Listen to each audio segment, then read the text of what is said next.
Has your dream taken you to the kind of home you want to live in? With your family? Are you worried about the kind of neighborhood to bring your children up? Does the influence of society and environment matter to you and your family? Are you worried about your health, your early morning joggings, sound of the birds?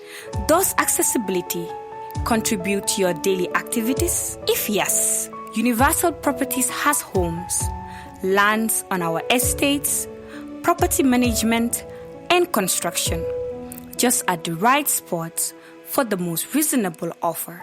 Our land locations are at Sukuta, Jabang, Brikama Jamisa, Kitty Highway, Sanyang, and Gunjur, on both mortgage and cash payment. Established far back in 2009, and we are into housing, developing, rents, sales. We are here to make housing affordable, accessible for every Gambian. Universal Properties, property, the solution.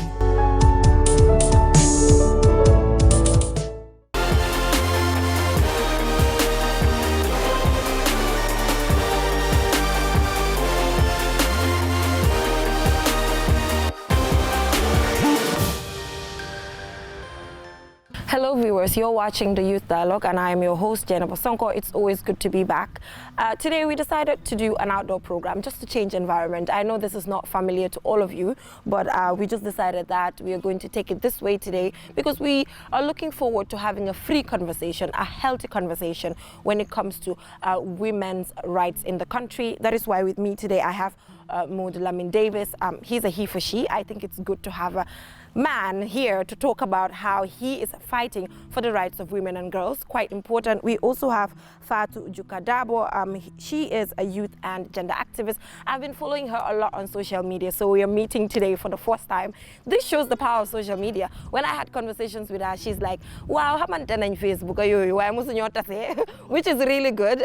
This shows that social media can be used positively because we've never met before, but tried to maintain a healthy conversation. We follow each other. So, I mean, we can use Facebook, Twitter, Instagram, very, very healthy if we want to, but we can also use it when it comes to the negative aspect. So thank you so much, Maud Lamin Davis, for coming.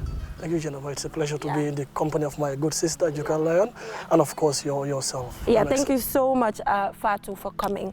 So we will start with the only gentleman in the house in relation, because this is the first time you're coming to the Youth Dialogue. So I think it's important that we kind of understand your foundation, you know, as a he for she.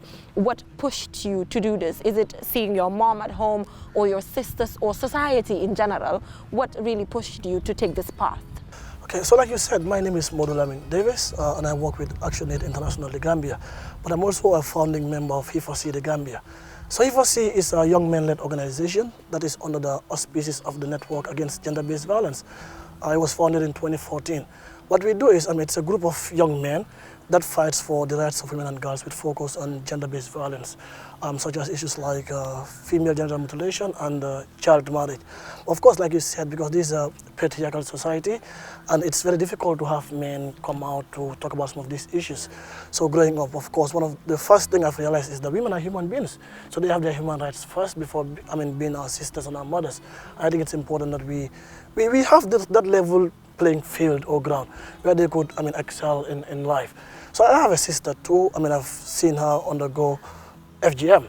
I see some of the things that my neighbors, the people in my house go through on a daily basis. And I think as a man, because as men we are the heads of households in this country, and no society would prosper leaving half of its population behind.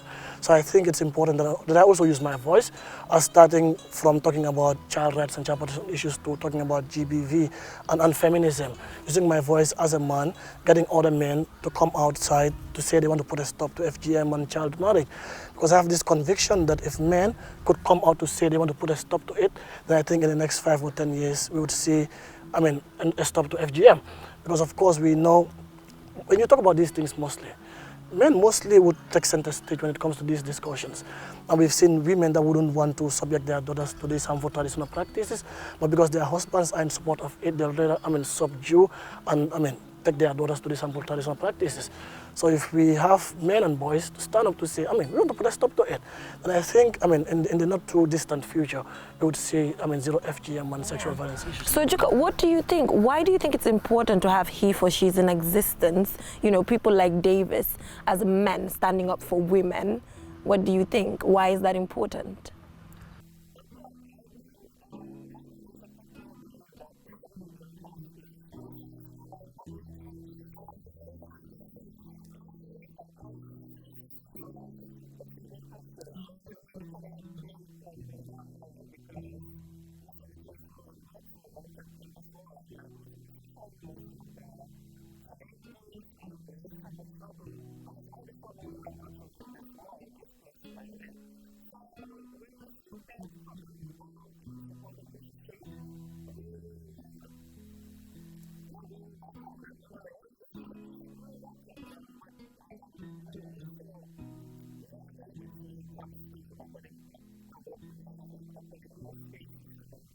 Seen a lot of disappointments, and a lot of things have happened in our country that will make women want to keep to themselves and walk within themselves alone without having men. So we will say we appreciate their support and we hope they're doing it.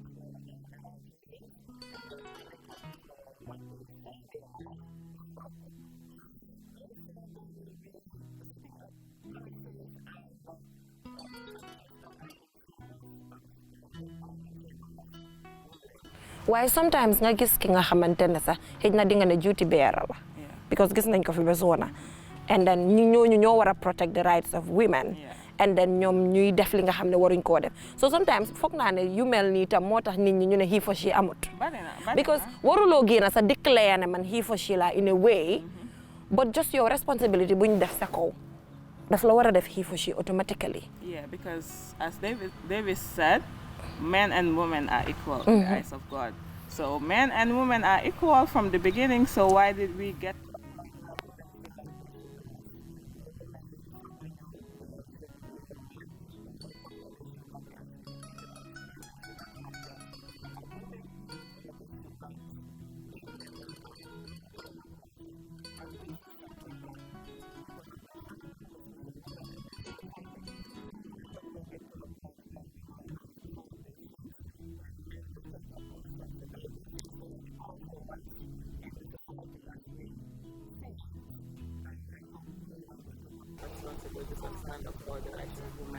So Davis, you know he for she amut. So personally, so don't feel when I don't get into some of those squabbles. Wow, why the because, important of course. Discussion, Berek? It's important we have the discussion. See, when Angel Jibril went to the Prophet, learn. So it's important for people to learn. See, we need to understand that, men and women are not the problem. The problem is patriarchy. And for patriarchy could be supported or entrenched by both men and women. We have women that are suffering from what is called internalized misogyny. Understand? So you definitely get for instance, we should also be careful to not, drag other people away from helping us in fighting for this cause. Of course, for me, women need to be careful and vigilant about the kind of people they bring into their space. But there's some problems, like He4C, for instance. We said it's a young man-led organization. That doesn't mean we do not have women. In He4C, we do. Because we cannot make any decision without the involvement of women and girls. Understand? So, in the He4C, the funny argument in a way. I think... Because He4C, you again and He4C, like, ku seet ba seetaat am na si luñ nekk li nga xam ne loolu is against the rules when it comes to nga war a nekk he for she. I agree entirely, just like I said. Kon nit mun naa toog nga ne just an example, feminism amut because am na one or two jigéen ñi nga xam ne ñu ngi support some aspects of patriarchy. You have very genuine young men and boys in the country that are solely focused on advancing the welfare and well-being of women and girls. Understand? So for me, I think this is by far the most disingenuous statement that anyone has said in this country, that there are no He4Cs in the Gambia. They're going to go for body. This now go all over social media. I just laugh and continue doing what I do. Understand? But I think also from your understanding, like I said, we should stop creating unnecessary enmity for ourselves. Because being a sex not to advance the cause of sex booming in this country single-handedly. You go to parliament, you go to the cabinet, go to your body. So it's important. If the president, for instance, is a He4C, believes in it. So in your time, wax with Minister Sami Parliament bi agree on it kon dafa mel ni a lot of legal instruments nañ ko ratify am na yu bëri ñi nga xam ne ñu ngi am loopholes yu bëri ñu ngi am suñ biir laws yi mën nañ ko bridge because they believe in what they are saying but you cannot just say because this is a women's right issue so entirely jigéen ñi rek a fa war a liggéey entirely ñun bu ko nañ góor yi ñëw waaye dafa nekk xit na seen behavior la of course kenn bañut kenn mu ñëw sax de man kenn bañut kenn mu ñëw because fu nekk góor yi ak jigéen ñoo nekk si àdduna bi depuis bu àdduna bi sosoo so obviously dañoo soxla ndimbal foog ñu dimbalante ñu mun a dem forward waaye ndax ndimbal boobu mi ngi ñëw loolu moo nekk wax bi parce que wax bi tamit nekkul ne loo xam ne da nga koo binda rek nekkul ne loo xam ne da nga koo yóbbu parlement rek ndax yow loo ko waxee sa biir kër yaa ngi koo doxalee foofu noonu ndax sa liggéeykaay yaa ngi koo doxalee foofu because recently rek dégg nañ on social media ñu ne am na Ministry of Health góor bu dóor one of the nurses léegi kooku kuy ñëw ba si office di dóor foofu noonu nurse kooku nga foog ne naka lam nekk di liggéeyee biir këram kooku man dama feel ne ko waa këram they should just pack and leave because how is he living with them waaye jikko li nga nekk di wax ne I totally agree with it gis nañ fi ñu bari ñi nga xam ne dañoo génn di prick li nga xamante ne nekkut seen kër yi te the moment yow nekkut sa kër rek yow genuine not anymore because nit ki loo believe sa kër nga koo dooree because foofu nga yoroo foofu nga jógee soo ko mëntee implement foofu noonu dafa mel ni kon yow looy oote nekkut si yow nit ki daal logoom foog naa da nga ko war a dunda yeah soo ko dundee rek then things it nañ kon ñu ngi leen di leen ñaax yéen tam ngeen push xëy na soo gisee nit ñi di wax loolu dafa am loo leen def comme ñun niñ ko waxee waaye gën leen a push rek comme que yéen gëm ngeen ne dëgg-dëgg you are here to support women genuinely continue leen yàlla baax na xëy na dinañ toog ba wane he for she am nañ wala amatut parce que dinañ dem ba diñ ko soxla waaw su defee suñ demee ba jigéen ñi ak góor yi yëpp em waaw ba pare jukka suñ ne góor yi ak jigéen yi em sax nu ko nit ñi dee gisee si biti em bi to them competition lañ bëgg a indi because man sometimes ma gis kenn sax góor di ko lecce dara hit na something li nga xamante ne feel na ne otherwise mu ne ma hay léegi dañ ne 50-50 moo am di soo lu tax nga maa ma defaral la lii you know lift dara la or anything loo xam ne hit na manual la góor a ko bugga nga góor defal la ko the moment nga wax ne defaral ma lii dañoo ne 50-50 so I think ne concept boobu tamit nit ñi dañ si war a gën a mën a eewu waaw because dañ gëm ne góor yi ñoo ëppa doole jigéen yi but sometimes da nga gis góor ak jigéen sax jigéen bi moo ko ëppa gën koo mun liggéey gën koo mun jànga gën koo mun doxi soxlaam but bentey dañoo jël góor bi bugg ko teg si kaw jigéen bi and suñu waxee 50-50 ñu bari competition lañ ko da jàppee comme ni nga ko waxee but it's not a competition sometimes when it comes to physical strength it's so different from mental strength it's difficult from being emotionally strong it's different from so many things so I can need you to help me lift something it does not mean I am asking you because you're a man maybe it simply means that dama la laajte parce que you are stronger physically and maybe yaa ma ko gën a mun a def that's all but jàppewu ma ko minute ne yow sa xel bi moo gën a rëy suma xel bi minute ne sa yaa ma gën a mun a jàng wala yaa ma gën a mun a liggéey so man loolu daal gëmuma ko lu jokka di wax fi sa dafa amut the idea is that soo amee doom bu góor ak doom bu jigéen soo jëlee doom bu góor bi yóbbu ko school kon doom bu jigéen am na right tam pour nga yóbbu ko school loolu rek la suñu demee jàll high school tamit nga yóbbu ko university kii am na right pour nga yóbbu ko university loolu la of course am na lu ñu ooyee gender roles yi dañ dee change tam boobu noonu soo ne ut mata si àll bi góor yi ñooy dem ut mata indi ko jigéen yi tooga waaye léegi da nga dee gis na even si hôtel Sida am na góor yi nga xam ne ñoo tax jigéen yi tooga am na jigéen yi nga xam ne tamit ñoo tax góor yi ut mata man I was in Israel maa ngi train on self defense am na jigéen bi nga moom amul man amoon na time some 5-6-7 years ago so ma ne am na jigéen bu la ma la wax déedéet loolu amut du dëgg so dama foog ne tamit ñàkk a xam la ñàkk a expose la because soo nekkee Banjul wala Serekunda ne foog ne Gambia wala àdduna bi Serekunda la am wala Banjul waaye the idea is that su góor li fi ne nii soo ko joxee lii opportunité bi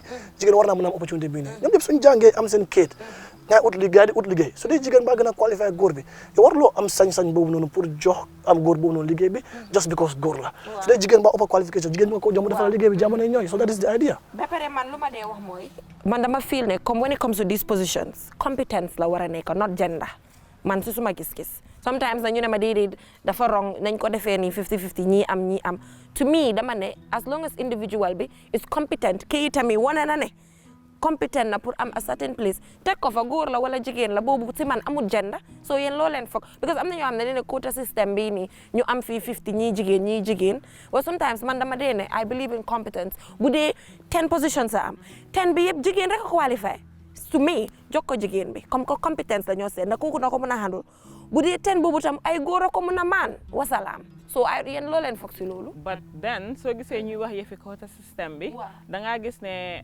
most of the times góor ak jigéen yëpp dañoo qualify for something but maybe góor bi mooy am liggéey bi so what we are simply saying is that soo joxee jigéen góor benn nga jox jigéen benn nekk minute ne nga jox ko jigéen bi just because ne jigéen la but nga jox ko to provide equal opportunities for both men and women so foog naa wax bi loolu la so su fekkee góor yi rek ñoo qualify te yow liggéey bi rek nga soxla pour mu def what is it called it's okay to give it to the men but soo amee jigéen boo xamante ne mën nga ko train comme que jigéen ñi they are not getting equal opportunities they are not getting as much opportunities as men you help them, you empower them, you train them, you make sure they are ready for this position because maybe they are lacking in just one aspect pour egga si level boobu noonu yow am nga competence bi te mun nga leen a ekkati nga empower leen ñu egga foofu noonu so it's more of equity and not equality when it comes to those things. Yes, well, anyway, we're here to debate and agree because nit ñi tamit they have different concepts to this. Man de su nekkee man la de góor ak jigéen ñu taxaw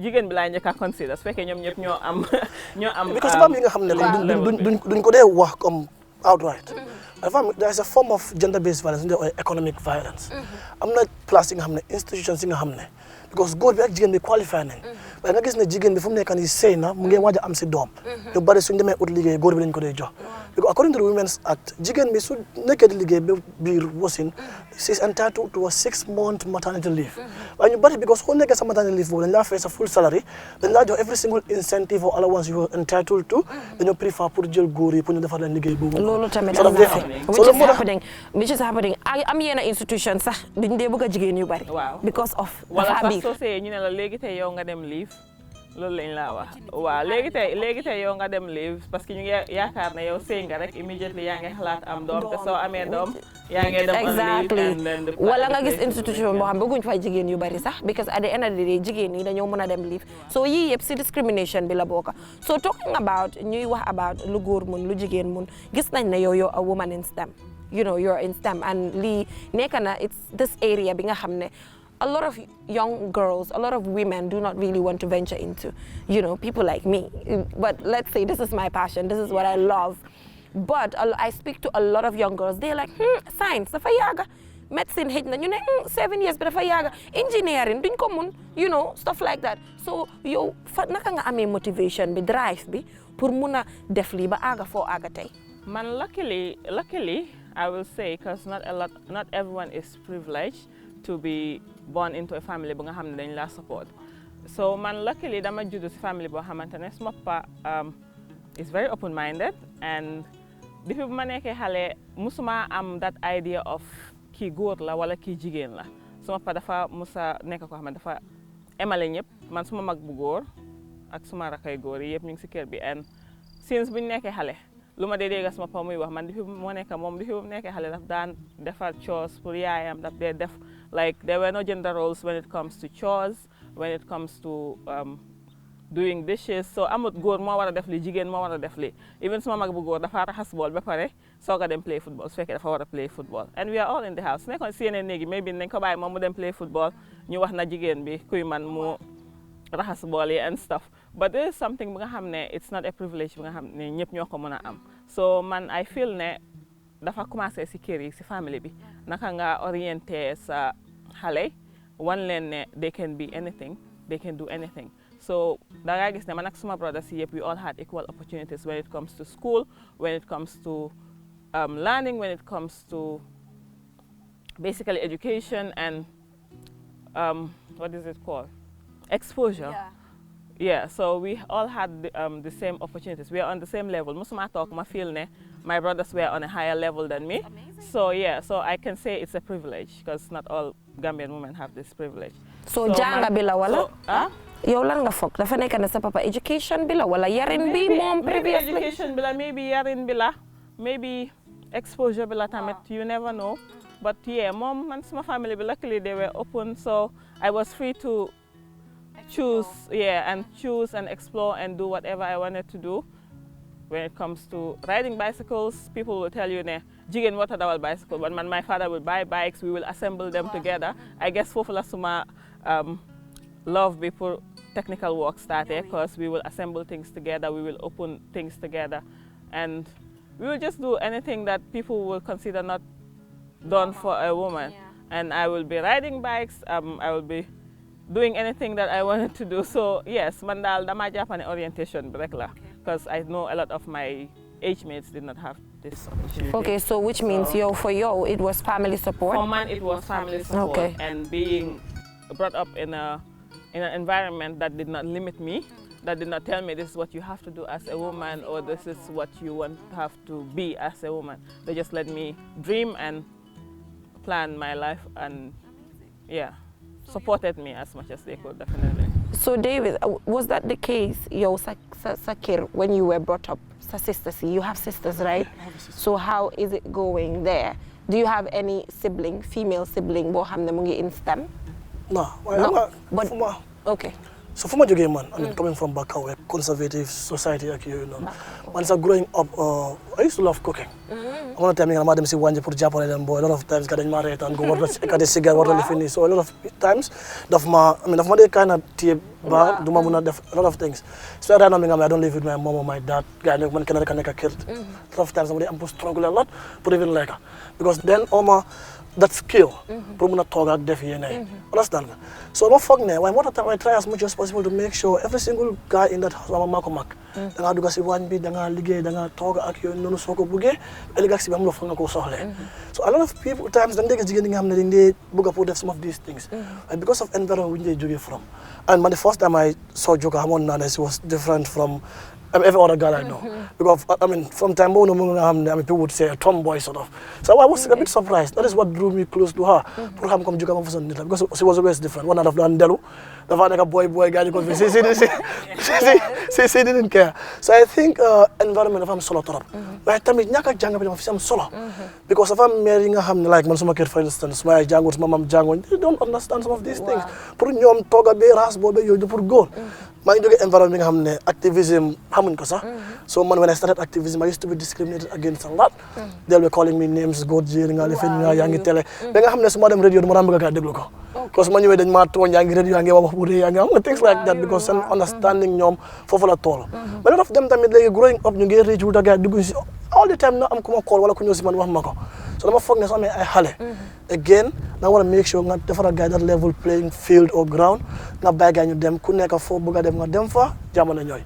I mean imagine someone like me when I was going to high school, I was told to read commerce. When high school the whole time nek mo diko enjoy. But because I did mo jogal ma wax ne so nekk fi journalist nga nekk for instance. Do nekk dara. So defé commerce bu nga nekk bank nga sol course ak yoy noonu. It's a very weird. It's a misconception. Wow. So you bury some dream season careers and you go right because of Lolo. Understand? I wasn't enjoying it. And David, I went through the same thing. Because I always wanted to do arts. I always wanted to be an art student, but I studied commerce. You know, so a lot of people when I was commerce student la one, they're like, yo, commerce, sinaka. You know, because concept la one month I'm growing up, I just had to do commerce for my grandmom. Hi, I'm not being negative. I thank her all the time. At some point, because when I went to university, there are certain commerce courses I was able to just do them easily. And the arts courses, because I love this, it was a bit easy because so I naturally pushed for them. So basically, I just feel like parents should just allow their kids to do what they want, because I can remember trying to convince her, I didn't want to do commerce, I wanted to do arts. You do arts, most of them, then they fail, but probably she didn't see the potential. I could be here one day. So, but I totally understand. But I think as time goes on, the narratives will change because so I'm it's going to change eventually. You know, I'm just going to be the best mom because I'm just going to be there to guide you. You know, so ñun suñ generation mom mashallah ñun suñ doom ñun mom sant yalla fokk na ne ñun we are evolving and ñun we have a I wouldn't say a better mindset because suñ parents tamit ak suñ grandparents ñom tamit dañ gom ne luñ I think exposure bi like awareness bi ñom tam dañ gom ne luñ dé def everything more right and ñom they know what they are doing, but I believe the world is evolving and we should not limit people. Wow, we shouldn't limit people, and So we have to listen to our kids tamit déglu. Sometimes mu wax la li nga xamantene yow you wonder waaye fekk moom def na calculation am de xam understand nga. Yeah, man daal noonu laa ko gisee because man suma yaay tamit moom déglukat la. Suma yaay is my close, I can say my best friend because ku ma xam dag nga xam ne whenever I talk, I'm either talking about my mom or things I do with her or things I say to her and stuff. So it's like parents, they contribute a lot to what a child can be, and so the support is important. So I believe that ñun mom, our kids, hopefully they will not have those issues. We will be there to support and try and interrupt. She was really guiding me, you know, where we used to live in Fajara, where I used to live with her before I moved in with my dad. It was such a good environment there. It was so easy for me to learn. She guided me in a way because sometimes ñoom sax duñ dee xam ne yow ñu ngi laa push ci loo xam ne xëy na bëgguloo ko ñoom they're doing it for you, you know. So sometimes I'm like, let's not just attack them to that extent. So let's move to something else. Let's talk about rape, you know. It's good that we have you here because rape bi léegi ci dëkk bi soo ko déggee luñ la dee wax mooy jigéen bi lum sol. Understand nga yow góor nga mun nga ñëw ndax warant na loolu ndax loolu excuse la pour nga ne jigéen yi léegi dañu dee harass dañoo génne seen ween yi dañoo génne seen lii su boobaa ñun loolu daf ñoo harass ñun am nga man su ma déggee yooyu daf ma dee jaaxal. suma fit ba dee def man. waaw soo ma ne yow wax ñu ndax naka lam fa demee. foog nga lii actually is a topic of its own. waaw foog nga understand ne gender based violence is mostly about power opposition. because da nga ëpp nit ki doole. wala yaa ngi si place bi nga xam ne foog nga ne mën nga def loo ne dara du si génn. You see, the first thing a perpetrator would do is to buy your trust as a victim. Dafa try nga olu ko jege ko because you had this sexual abuse by people, by strangers, say. You are mostly sexual abuse by people that are very close to you. So whole a form of sexual abuse, it's called incest. It means sexual intercourse between people who are related by blood. Papa ak doom, yaay ak doom. Mu ngi am dem mel ni soo ko waxee ñu ne la loolu naka la mën a possible. It's happening even in this country. So the first thing perpetrator bi def mooy daf tax nga olu ko. Dila jox xaalis da lifin sa oncle bii nii kay ma fop la dama la yóbbu study ak yooyu noonu and things like that. Ba tax na da nga jeunesse soo ko bàyyi dafa am oncle yi nga xam ne dañ dee mën a jël xale yi teg leen seen kaw di jël seen cëri di ko dugal seen gémmiñ yi. Wow. That is how they sexually satisfy themselves. Understand? So and the last thing a perpetrator would do, dafay try pour guilty loola for the abuse. So la abuse bi pare sa day try pour wala things like li nga sol la moo tax yaa ñëw suma néeg yaa ñëw suma kër looy def di dox guddi ba time bi nii suñu la waxee loolu as a woman you're like dégg la mais bi du ma sol la loolu moo tax perpetrators are always manipulative. First time dafay try pour buy your trust nga óolu ko nga jege ko mu abuse la. Second time bi lu mu def mooy dafay try pour guilty loola moo tax su la abuse bi pare dafa di threaten soo ko waxee dama laa rey soo ko waxee xam nga ne kenn du la óolu te a lot of victims wouldn't report because ñoom de abuse ñoom de jege ñoom de abuse dafa nekk ñi nga xam ne dañu leen respect society am nañ that position. I mean the person has to be close to you. Of course yéen a ngi am koo xam ne dafa dee mën a harass from outside waaye because soo xoolee dafa am li nga xam lu ñu dee ooyee dafa am inhibitors yi nga dee war a fight pour mën a def rape wala abuse sa internal inhibitors yi sa external inhibitors yi all of these I mean it's a process moo tax daf even su dee stranger moo la abuse daf dee am koo xam ne moo la dee boole ak moom like a pimp sort of koo xam ne xam na la ban tam la jéem a dee free ban tam la kër bi dee wéet pour mën a ñëw. But if I difficult track ngay romba gis jëna ba rek ñapp ci kawam no it's a bit difficult.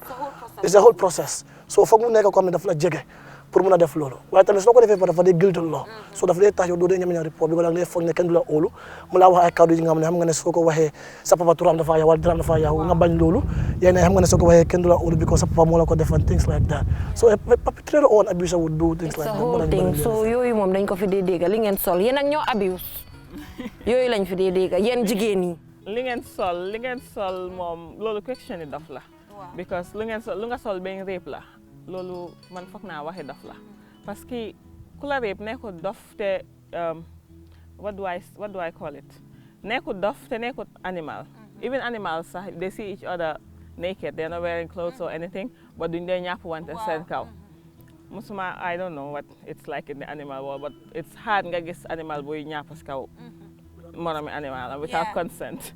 So yes, and we know that there's a process. There's a process, of course, and mating and all of those things.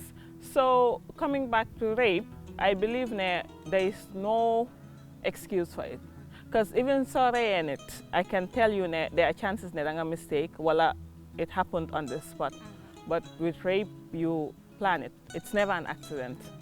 It's either danko plan, danko yaga plan, wala nga gis ko, but you're always with your mind and you always know what you're doing. So there is no excuse for rape, and lu nit ki solwo, whether dafa ñëw taxaw sa kanam naked, whether dafa ñëw sa biir néeg, whether sa jabar la wala mi ngi tëdd sa kaw lal, su la waxee ne bugut. Any move boo jël, it's rape. Rape is rape, but amut if. So whatever you call it, it's rape. And I believe now people dañ gom ne rape mu ngi bari léegi, but man suma gom-gom moo nekk ne yaaga na fee nekka. Dafa nekk na time boobu people were not speaking up, there was not social media, news was not traveling fast, and those things. But the issue of parents raping their fathers raping their daughters, impregnating them, brothers raping their sisters, and neighbors raping neighbors, or just anyone raping anyone, it has been here forever. We have seen cases, you know, all of it there, you know, papa mag boromam. They're going to cases you haven't you said papa you know beer alone, stuff like that. What do you call that? But it's rape. So man dama gom ne legi, because adna being advanced, social media is out there, everything is out in public. But it has been happening here forever, and you can brush under the carpet. Wow, then you brush under the carpet. I totally agree. That's yaga happen because at some point, dinga gisne movement sudore nga de gis ñe na ñi sax ñi nga xamne they experience it a long time ñu do di ko wax because man I've seen that because dara moko spark. Waaw parce que ñoñu maybe yaga nañu bëgga wax but ñeme ñuñ amuñ fit bi ba pare lu Davis di wax ñu ngi la yaaga manipuler di la yaaga wax ne soo ko waxee kenn du la gëm so ñooñu tamit suñ gisee ko xamante ne génn na am na fit bi si la ñoom tamit maybe si lañ dee get empowered si lañ la ñooñu dee inspire ñu ne comme que kii génn na wax na story am maybe man tam su ma génnee ma wax sama story nañ ma gëm so foog naa ne noonu la dee génnee. That's quite true. Let's talk about COVID-19 xam nga mu ngi génn we're not sure because people are like, hey, say the bag you. Why is that? Is that the case? What? Okay. Feebar la boo xamante ne xamuloo ko te doo ko dee gis. So nit yi suñu waxee dafa génn man moom I see what's happening in other countries and second wave baa ngee ñëw. And I think Gambians we are very, what is the word? Wow. Currently, wow. We are so, we're just relaxed. So relaxed about it now.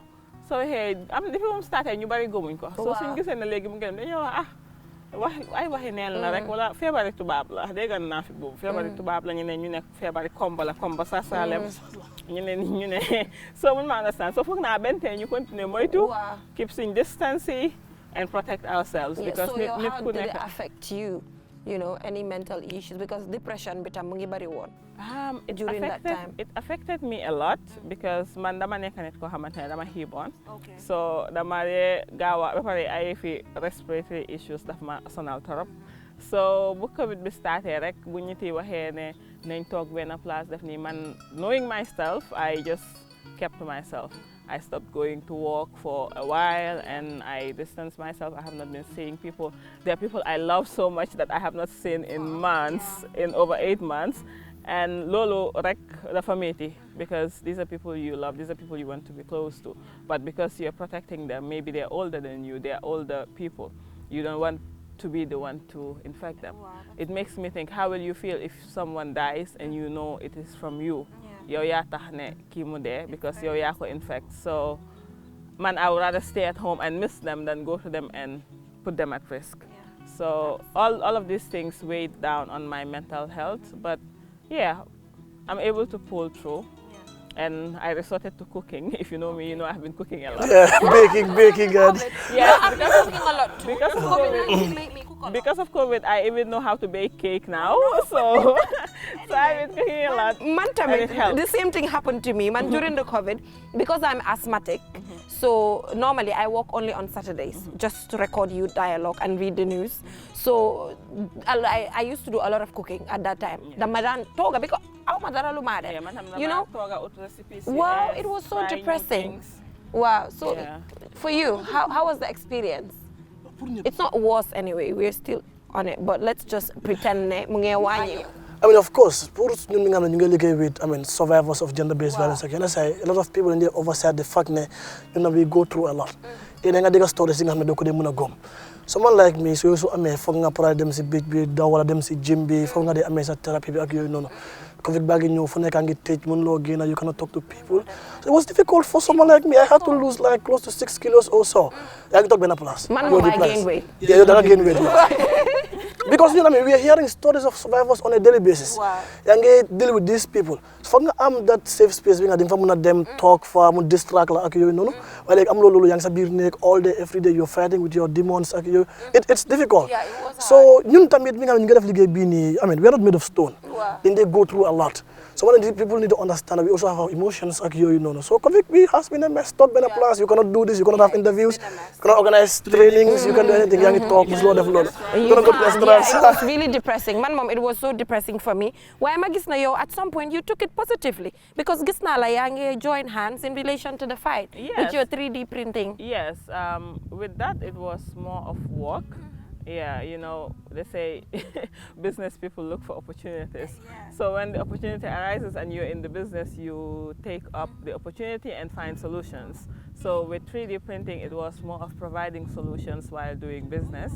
Yes, so yes, it really worked well in our favor as it's a business opportunity, and with Make 3D, we were able to provide solutions and help people with regards to COVID and infections. Yeah, she actually contributed to my predicament because when Snapchat it define that munu dem of food, munu dem ñani kulega ngi tej juga ngi upload ay afa ak ay cake ak yoyu. Te munu dem ñani parce que COVID wi I think all of us were doing the same thing. Man mom man nga xamne I mean I was just cooking. You know, most of the time ma ngi toga. But it made me look for other things just to experiment things, because the only time I go out was only on Saturdays. So it was so depressing for all of us, but it's a lesson as a country, as Gambia, a worse pandemic can come. It's actually a very big lesson. Also, it teaches you a lot. It teaches you that when you look at the world, a lot of things are just second to your priority. Wow. Your priority in life is living, staying healthy, and probably just eating. That's the priority in life. Every other thing is secondary. All these weddings, all these naming ceremonies, you can live without them. So I think COVID is one of the biggest lessons we have learned in a long time. And yeah, it actually taught me a lot. Yeah, Lula, basically. And then everybody sees Juka on Facebook. Like I said, we've never met before. I just follow you on Facebook for some reason. I like your strength, so I always follow you on social media. I'm like, you know. But then I also see that some of my close friends are also close to you, you know. So how do you have that strength all the time on Facebook to stand for the rights of different people? Because most of the time when issues happen, you stand your ground in favor of people. To Lolo, like, it's pleasing to some of these, you know, bullies there for like their victims. It's pleasing for them. Mostly I would say mostly I try as much as possible to stand in favor of the truth if I know what it is. Okay. And otherwise I would want to stand by the victims, because you realize that most victims don't have support. So before standing up and defending someone that was accused of something, I think it's better to stand up and be by the victim. Yeah. So for me, it's about being truthful to myself, being truthful to society, and being truthful to people. Because I wouldn't want to, because I have been assaulted by a taxi driver once, 1 year or 2 years ago. And then I got a lot of support from social media. And even I posted his number plate on social media, and the person that found him got it from social media and reported him to the police and all of those things, and we were able to proceed with the process.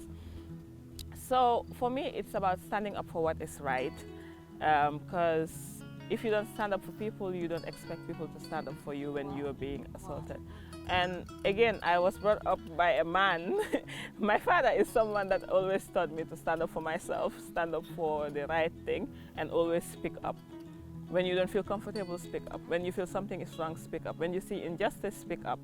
So for me, I don't care much of what people think or what they say. Even if you are my friend, if you do something wrong, I believe I should be able to talk to you. I should be able to let you know that I cannot stand by you because you did wrong. And as much as you are my friend, you did wrong and you should correct it. Yeah. So it's just standing up for the truth. Basically. Yeah, bullying, basically, I think the Fabugabari. bullying be on social media, hate speech, dafa bëgg bari. Comme numa ko waxee Facebook, ñun there's a lot of positive stuff you mëna def on Facebook. You know, networking. Like I mentioned, how, you know, networking, we can do that a lot. But dafa melni we're not using it for its purpose anymore at some point. Comme niko waxee rek bullying bangi bari trop on social media. I mean, especially, Gori, of course, they are doing it. But when a man is bullied, sometimes it's difficult for them to realize that it's actually bullying. But society would have new oneness when they get go, you shouldn't cry, you shouldn't scream over some of these things. But for me, like Juga said, I think my strength has been that, I try to prioritize my stress. Definitely. I wouldn't let anybody talk to kids, use a phone, they live in Mama Tongma. You prioritize your stress. I'm at the shop. You prioritize your stress. Yeah. Halabundo maybe come neka digil lalambi, leka birami face, the tweets of those things. Neka sa kirmuta, bugala ya halsa sa baby. No, you don't get into things like that. No, you don't. Like Monica, man, personally, most of the times when people attack me on social media, do my name, but some cousins see, some sisters see, they get angry because me they get angry. So I try as much as possible to tell them not to take it personal. These people, they're behind their keyboards, they will not come and face me and say certain things. So it's unhealthy. If you're behind your keyboard, man, I move on, but my family, I will really have to apologize to them most of the time. Because they feel pain. Affected, understand and now? They're angry that someone is attacking me. I try as much as possible to calm them down. I'm out there, so it will come. It's really hard. Mandal, you know what I'm going with today, so madam? Prioritize your stress. Yes, I think it's very important. You prioritize your stress because it's not everybody. Mola wara muna stress. Comme noko waxe hale bu ndaw bu tok kiram di binda bindam di la merlo di la bully. So bullying it has to stop. So time jehna. I am so sad when I'm allotted time dafa je because this conversation I really wanted it to continue, you know, because I think you guys are so brilliant. This has been so fruitful. Munu ñoo cover everything luma plan on pour ñu cover sax because due to time constraints. So finally, ma bayi len rek ngeen tagato ak suñ I'm 100% sure that this won't be the last time. I think you're a good combination. You know, we can be having more conversations like this. So Davis, you mun nga tagato ak suñ gaay rek ba pare tamit bu ko xam you dialogue lan nga ci gis xam nga man mom dama di jël recommendation of course. I think I'm solo torop. I'm a young person like yourself, you know, in the other young people, when you share with the world the little that we know, especially as it relates to activism, feminism, GBV, you know, I'm not solo torop. But I think it's important for Jigeni especially, understand the importance of empowerment through self-defense. I was telling Joka, so if you're faced with a potential rape situation, so understanding of rape affects it for the Guinea. For young Jigeni, they don't stand up for themselves. And one tip I leave with everyone, say do a taxi. You better def mo dañu jël number taxi driver bi, let's say number plate bi text ko kenen. The taxi driver wouldn't know na def nga lolu. Call another person in the presence of the taxi driver. Ne Juga man ma ngi ni ci bi taxi bi di ma number plate BJL ni ak ni. Dama ko just in case. So ko déggé, so de ko baax la. Na wone hey sister, this is very good. Keep it up. So de ko bon la. Dina start with hala da nga fogné man ko bon la and things like that. And then you're supposed to trust your intuition or gut feeling. Kam ne ki so gisé mu ngi try to justify li, maybe dafa am lum nar. So they do bad, man. So I go continue. So they go so call another person in the presence of the taxi driver. Nga jox number plate bi koku no ci kanam man am na heki am na kum call. Gal ñu ngay bayel na ci moytu. Waaw foog na lo am na solo. So young girls yi nga xamne ñuy dem school du dugat ak loolu lañu wara def. Loolu lañu wara def. Wala soy dugg ci bi taxi da nga tok ci gannaaw driver bi. So mo try pour def anything, fekk yang ci gannaaw mu nga té seat belt mu nga lifin.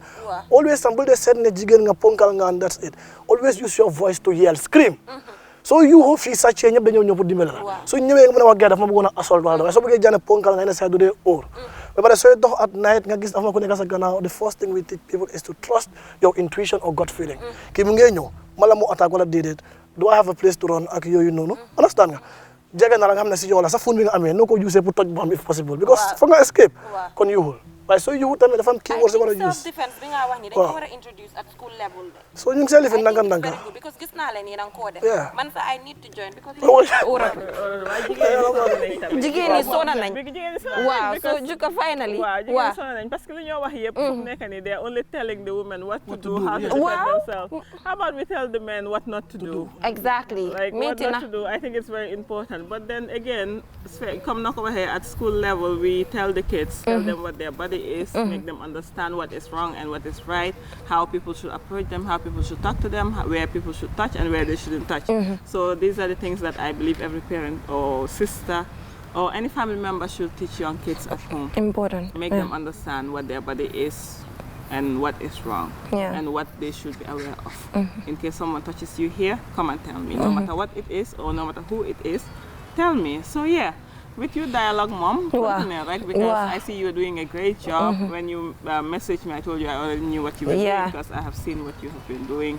It's a good thing, and it's good that it's a young person doing it, inviting other young people, because maybe it's you might invite one people won't be so open.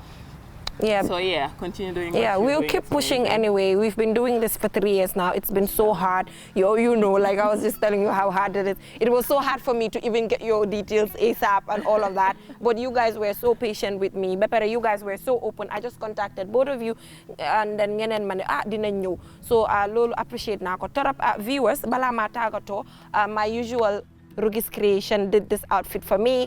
She's right there along the Manjai Highway. Her numbers are right in front of the screen. Take it, contact her. She'll provide you an outfit as nice as this or even better. She's as well a young person down there along the Manjai Highway, doing extremely well. Don't forget to connect with QTV on our different social media platforms, on Facebook, Twitter, and Instagram. Go and subscribe to our YouTube channel to stay connected to what QTV has to offer. My personal social media handles are as well in front of you. Follow me, give me your recommendations and your comments. I will surely pen them down, if not even implement them. Thank you so much, Davis, for coming. Thank you so much, Juka, for coming. I hope this is not going to be our last conversation on the show.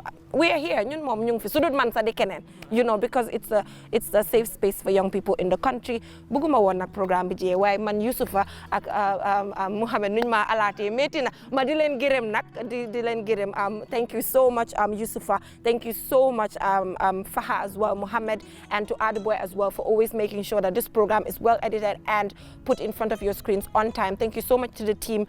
Outdoor programs are always hard, so I have to say thank you. Till I come your way next week with other young people doing extremely well across the country. Do stay tuned.